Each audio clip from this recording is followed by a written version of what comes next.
My father is a dick.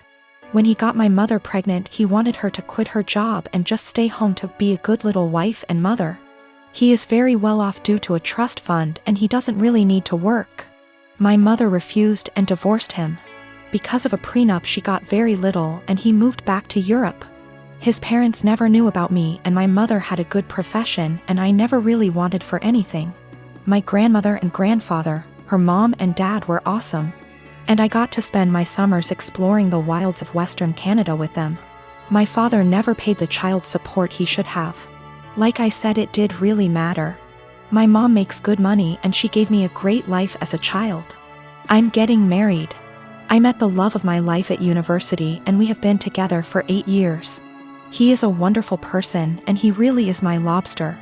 His family is from the same city as my father and they are a huge rambunctious bunch. Because of a lot of intermingled business and personal relationships, my parental grandparents found out about my impending wedding, and me I suppose. They have been in contact and want to come to Canada to meet me and my fiancé, who I guess is a grandson of an acquaintance of theirs. Small world.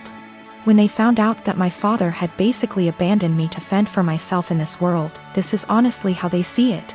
They were pissed to say the least. It is very funny because we are decidedly upper middle class here. So long story short, they had their lawyer calculate the amount of child support my father should have paid with interest, and the cost of my post-secondary education. They then gave my this as a gift.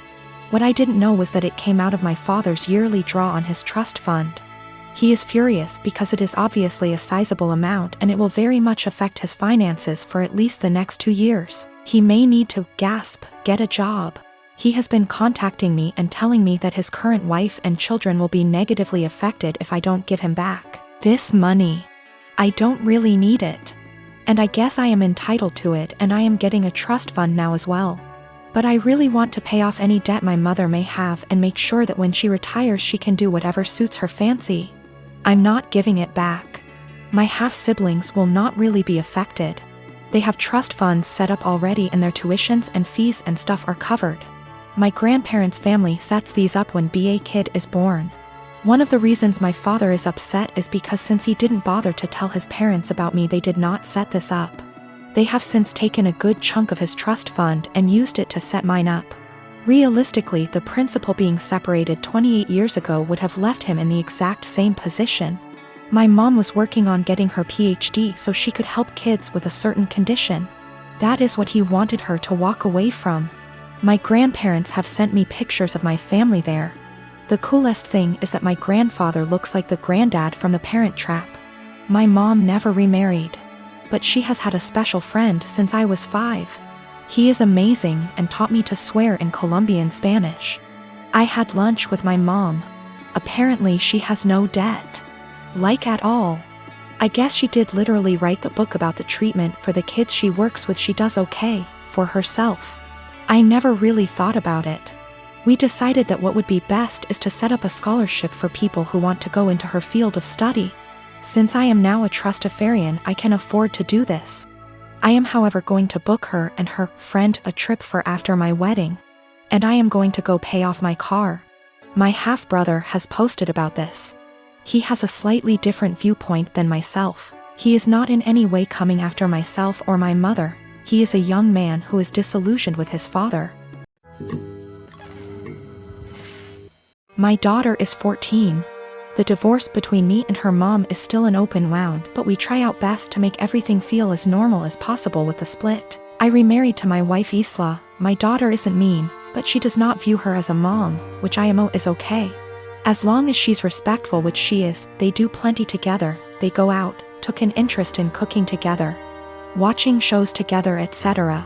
I've told Isla to be patient with my daughter. If something is wrong, I'd expect her to come to me and I will talk with my daughter and make sure we resolve the issue. But as far as the harsh parts of parenting, that's up to me. So the other day, my daughter came to me saying she wanted to go to her mother's. I asked why she did because she looked upset. She said to ask my wife. I called her mom and she said she'd pick her up but hasn't heard any issues from my daughter. My daughter's birthday is coming up. We are doing a quiz for her. She's very excited. So Isla went to my daughter, saying that she wanted to have a quince just with us, meaning without her mother or her family. When my daughter said she wanted her mom there, especially because of how big of a deal this is. And Isla was pretty much trying to force the issue and telling her that she can do one here and just as big. My daughter asked why she's trying to leave her mom out of such an important event. And Isla got mad at her for that and accused her of being bratty, and if she wants her mom so bad she should go there. I was so confused. What argument even is that? First of all, there's a reason she went behind my back and told my daughter. Second of all, she's not my kid's mother. And the more she tried to replace her, the more my daughter will resent her. Third of all, she's never welcome to insult my daughter because of her issues, and I don't know where and why she thought this would fly. I told her this, and her argument was that she wanted to be noticed by my daughter and why I care so little about her feelings. I told her my daughter notices her. They go out in girls' days weekly, they go out, watch movies together, etc. My daughter has been plenty inviting to her. Frankly, I'm surprised at how well she's opened up to her, but now she will have to earn her trust back. She again asked why I keep taking my daughter's side and not meeting her in the middle. I told her she's wrong here, simple as that. I could have if she didn't do it like this. I told her that if she expects me to turn on my daughter, she's out of her mind, and my daughter comes first in any situation. She started crying and accused me and saying she's in second place, to which I confirmed. I would never want her to put me over a kid. She left and now isn't speaking to me. V asked my daughter if this behavior was consistent. She said that she feels like Isla makes it a point to not talk about her mom, but nothing this extreme. I'm 19 years old female, was traveling alone on an 11-hour flight today. And a guy in his 20s year is in the same row as me. I was exhausted because I only got 4 hours of sleep before the flight so I could sleep on the plane, but this guy, we'll call him C, keeps trying to make conversation. C starts off by telling me he's autistic, and then asking me if I like K-pop, and he keeps non-stop talking and rarely gives me a chance to speak, not that I wanted to. I tried to be polite because I have ADHD and I understand how social cues are difficult, so he probably can't tell I'm not in the mood.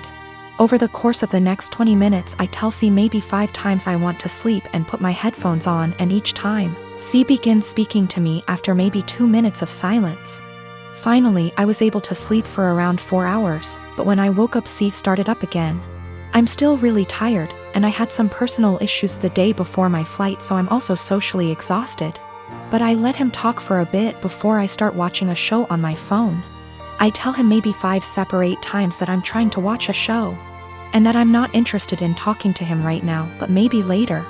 C still keeps trying to talk to me, and when I snap a bit and tell him I'm getting a bit annoyed, he goes into a full-on self-hating, "I'm so sorry, I'm horrible, God, I'm just gonna shut up now," rant. And I feel bad because I should have been nicer to him, and I can understand emotions being too strong and spiraling. I tell C that it's okay, and I just want some time to myself as I'm not the chattiest person, but maybe later we can talk. I put my headphones on and watched my show, but C kept trying to speak to me, but this time I ignored him, which was honestly a shitty move from me, but I just didn't have the energy at this point to interact with him. This was the wrong move, as he moved to get out of the row and stood in the aisle and began yelling at me. I didn't catch everything he said, but it was along the lines of, "Why can't women believe not all men are bad? Some men are on your side. I'm a nice guy, why are you ignoring me?" He storms off to the bathroom, and I take that chance to ask a flight attendant if I can change my seat because he really freaked me out, and I didn't want to have a panic attack on a plane. The flight attendants were amazing and got my stuff and moved me far away from him. I feel like I'm TA because he does have autism, and I could have been more patient maybe, and ignoring him was a shit thing to do. For the past 5 years, I volunteered for a mental health hotline. I'm deeply passionate about the hotline's work, and I've devoted huge amounts of time and energy to answering calls, training new volunteers, and fundraising. I've become close friends with many of the people I volunteer with, and I get a lot of joy out of helping people who don't have a lot of other support in their lives. I love this organization. I can't imagine my life without it. Today, the head of the organization sent out an email announcing that they've hired a new volunteer coordinator, the girl who relentlessly bullied me in high school and made my life a living hell. I was completely blindsided. I moved across the continent after graduating from high school, and I have no idea how or when this girl moved to my city. I doubt she applied for this job to deliberately antagonize me, since we've had no contact since graduation and all volunteers are anonymous. So it's just a terrible coincidence. But it still means I'm going to have to be working with a person who was unbelievably cruel to me. I really don't know what to do. Obviously, all of this was a long time ago, and it's possible she's cleaned up her act since high school. But I still hate the idea of even being in the same room as this girl. I've had her blocked on every platform for, wow, over a decade now. It looks like my only options are to A. Tough it out and deal with this person coming back into my life, or B. Quit the hotline after 5 years of service. I went for my regularly scheduled afternoon shift at the hotline, and the girl just happened to be there for some kind of orientation. I wasn't expecting her to be there, so I initially just kept my head down and ignored her. A little while into the shift, she came over to introduce herself, and genuinely didn't seem to recognize me. I've cut my hair and gotten glasses since high school, so that could have been it. It was a very brief interaction, and I didn't say anything to her in return, just nodded and smiled. After she left, I asked my shift supervisor if I could speak with her privately. I followed some of the advice here, just letting her know that I have a history with this person and I'm not comfortable working with her directly. The shift supervisor was very understanding and said that she could arrange for me to only serve shifts when the girl isn't supervising. She also offered to let me schedule my shifts through her instead of through the girl, which I appreciated. Unfortunately, it seems like there will be an unavoidable level of casual interaction, given that the girl is working in the facility on a full-time, 9-to-5 basis. I think I'll be able to stick it out for now, but we'll see. The shift supervisor did ask me what I wanted to tell the girl. Vis-a-vis an excuse for my not wanting to be on shift with her, but I couldn't think of anything to say. So I left it up to her.